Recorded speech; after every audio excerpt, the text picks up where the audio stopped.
ओम शांति। आपका प्रश्न है 15 तारीख की मुरली से।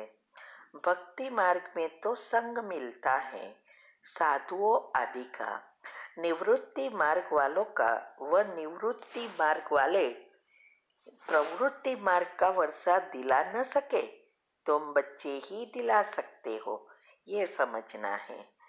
उत्तर है, देखो, निवृत्ति मार्ग और प्रवृत्ति मार्ग। निवृत्ति मार्ग अर्थात घर संसार को छोड़ देना, पति पत्नी बच्चे या सब वैभव सब कुछ छोड़ देना और साधु संत बनकर भगवान के लिए पुरुषार्थ करना। और दूसरा है प्रवृत्ति मार्ग। प्रवृत्ति मार्ग अर्थात घर में रहकर घर संसार को भी संभालना है और सभी के साथ रहते हुए सभी चीजों से डिटैच होना है और सभी के साथ हिसाब किताब चुकता कर कर्म बंधन को कर्म संबंध में परिवर्तन करना है। इसमें मन बुद्धि का काम है, क्योंकि मन बुद्धि से सारे विश्व को भूलना है। तो घर में रहकर गृहस्थ में रहकर परमात्मा कहे ऐसे कर्म करके हमें घर संसार को आश्रम बनाना है, मंदिर बनाना है। भगवान को ढूंढने के लिए या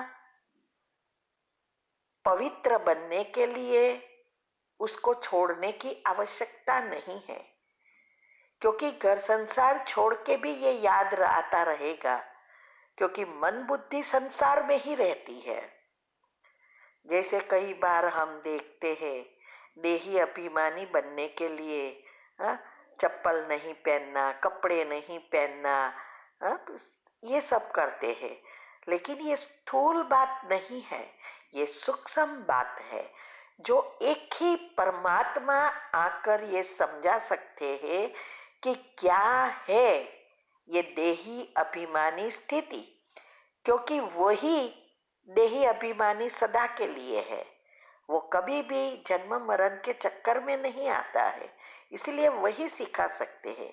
तो यहाँ यही कहते हैं कि भक्ति मार्ग में सब भगवान को ढूंढने के लिए या मोक्ष प्राप्त करने के लिए साधुओं का संग लेते हैं। तो साधुओं के संग लेने से वो तो निवृत्ति मार्ग सिखाते हैं कि भाई घर बार में रहकर आप पवित्र नहीं बन सकते, घर बार में रहकर सभी चीजों से डिटैच नहीं हो सकते, देही अभिमानी नहीं बन सकते, स्थूल चीजों को नहीं छोड़ सकते।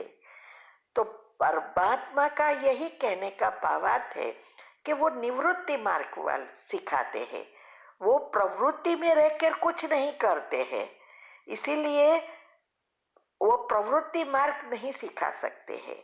तो प्रवृत्ति मार्ग बना स्वर्ग में गृहस्थ आश्रम होता है, मंदिर की तरह होता है, इसमें परिवार है, बच्चे हैं, पति पत्नी सब है, और ऐसी एक अवस्था बन जाती है। इसके लिए ये अवस्था कैसे बनानी है, कैसे ये सभी चीजों से डिटैच होकर पुण्य कर्म बनाना है और हमारे नए कर्म बंधन ना बने, इसका भी ध्यान देना है। ये सब बातें जो है वो परमात्मा ने आके सिखाई और परमात्मा ने हम बच्चों को सिखाई, और हम बच्चे दूसरी आत्माओं को यही बताते हैं कि जो कुछ करो घर में रह के करना है, घर को छोड़ने की आवश्यकता नहीं है। इसीलिए बाबा कहते हैं कि तुम बच्चे ही ये वर्षा दिला सकते हैं स्वर्ग का। निवृत्ति मार्ग वाले न तो मोक्ष में माना परम धाम ले जा सकते हैं, नहीं वो स्वर्ग में श्री कृष्ण के साथ ले जा सकते हैं, लेकिन ये दोनों चीज परमात्मा ने हमें सिखाई और हम औरों को ये समझाकर बता सकते हैं कि कैसे आपकी जन्म जन्मांतर की इच्छा पूर्ण कर सकते हैं। ये बाबा सिख कहना चाहते हैं। ओम शांति। शांति। आपका प्रश्न है, जो बच्चे पक्के योगी है उनके लिए जल्दी मरना माना शरीर छोड़ना भी अच्छा नहीं है, क्योंकि वह योग में रहकर रूहानी सेवा करते हैं। मर जाएंगे तो सेवा नहीं कर सकेंगे। तो उत्तर है ओम शांति। आपका प्रश्न है, जो पक्के योगी है उनके लिए जल्दी मरना क्यों अच्छा नहीं है? अगर जल्दी मर जाए तो कौन सी सर्विस से वंचित रह जाएंगे? उत्तर है, देखो, पक्के योगी बनना का भावार्थ यह है कि योग उनका लगता है जिनकी पॉजिटिविटी नेचुरल हो जाती है। साते चक्र के लेयर्स पॉजिटिव बन जाते हैं, स्थिरता मन में आ जाती है, एकाग्रता बढ़ जाती है और निरंतर अच्छे संकल्प चलाने से उसके वाइब्रेशंस सारे विश्व को परिवर्तन करती है। क्योंकि ये अभी जो कार्य चल रहा है वो सभी डायमेंशन को रीसेट करने का है। तो इसीलिए बाबा कहते हैं कि जिसकी अवस्था बन गई है वो रूहानी सेवा नेचुरल करते रहते हैं और इस यही हमारी सर्विस है। तो इसीलिए बाबा कहते हैं, जैसा भी ये शरीर है ये भले पुराना है लेकिन उसको संभालना बहुत आवश्यक है। और इसको संभालने का अर्थ यह है कि जो भी हमें शरीर की भोगना आ जाए तो दवा वगैरह लेना है या हमें योग अच्छा करके उसके ऊपर सकाश देकर संचित कर्म भस्म करना है, ये सब करके आयुष्य भी बढ़ाना है। क्योंकि जब हम पॉजिटिव बनते हैं, अच्छे योगी बनते हैं तो हमारा आयुष्य भी बढ़ता है। तो कभी भी लापरवाह होकर हमें नहीं सोचना है कि हमारा बाबा तो बैठा है ना, माना भगवान तो बैठा है ना, वो सब कुछ अच्छा करेंगे, हम तो सेवा ही करते रहेंगे। नहीं, बाबा कुछ नहीं करेगा। बाबा तो सिर्फ रास्ता बताता है कि आपको क्या करना है, कैसे करना है, और उससे हम अपना खुद का भाग्य बनाते हैं। इसीलिए ऐसी लापरवाही से हम अगर शरीर छोड़ देते हैं जल्दी तो हमारा भाग्य भी रुक जाता है और भी सेवा में भी विघ्न रूप हो जाते हैं, माना सेवा से वंचित रह जाते हैं। दूसरा आपका प्रश्न है, पुराने संस्कारों का अंतिम संस्कार करने वाले को ही सत्कार कैसे मिलता? उत्तर है, देखो, अभी जो भी हम पुरुषार्थ करते हैं वो सभी का लक्ष्य यही है कि हमें हमारे जो भी नेगेटिव संस्कार बन गए हैं, संचित कर्म के रूप में हमारे साथ है, उसको भस्म कर देवी गुणों में परिवर्तन करना, आसुरी गुणों से देवी गुणों में परिवर्तन करना, अर्थात संस्कारों का परिवर्तन करना। और उसके लिए अंतिम संस्कार माना उसको भस्म करने के लिए ऐसा पुरुषार्थ करना है। जैसे कोई शरीर छोड़ता है तो उसकी अंतिम संस्कार किया जाता है ना, शरीर को जलाते हैं, ऐसे ही हमें भी ये संस्कारों का अंतिम संस्कार कर देना है जिससे वो दोबारा ना आए। क्योंकि उसका बीज भी नहीं रहना चाहिए, क्योंकि बीज होगा तो फिर से झाड़ उतरेगा।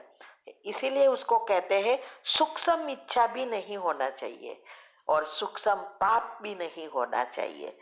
तो ये करेंगे तो हम संपूर्ण पवित्र बन देवी देवता बन जाएंगे, पहले जन्म में आने के लायक बनेंगे।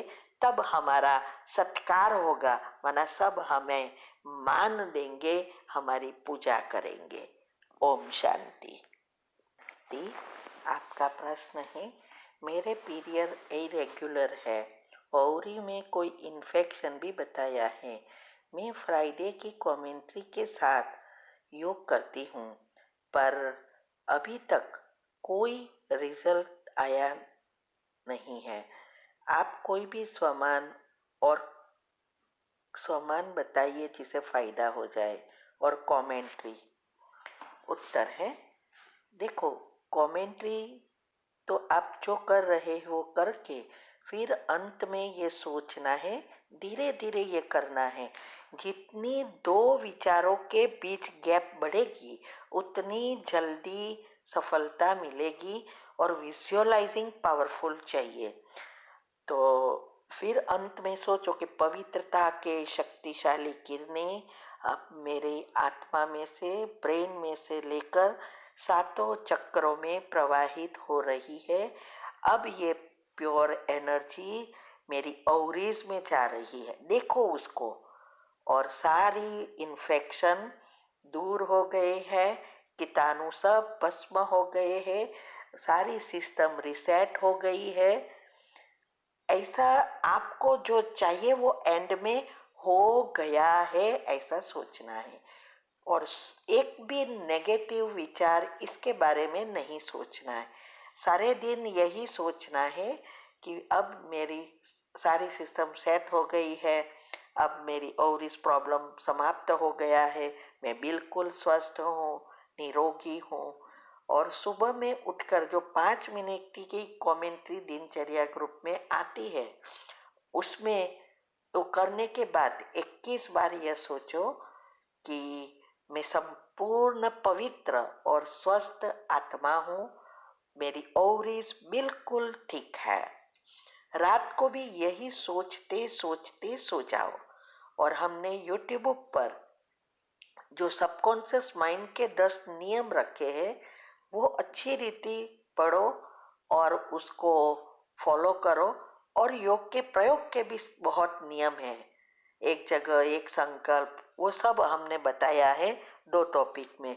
वो भी अच्छी रीति समझकर करेंगे और 2 विचारों के बीच जितनी गैप बढ़ेगी उतना आपको जल्दी फायदा होगा।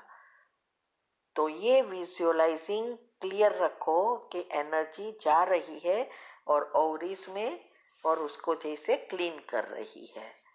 और दूसरा, थोड़ी घर की टिप्स भी आई थिंक मेरे पास है, किसी को हमने भेजा था, तो आप वो भी साथ में कर सकते हैं। मैं अभी चेक करके भेजती हूँ। ओम शांति।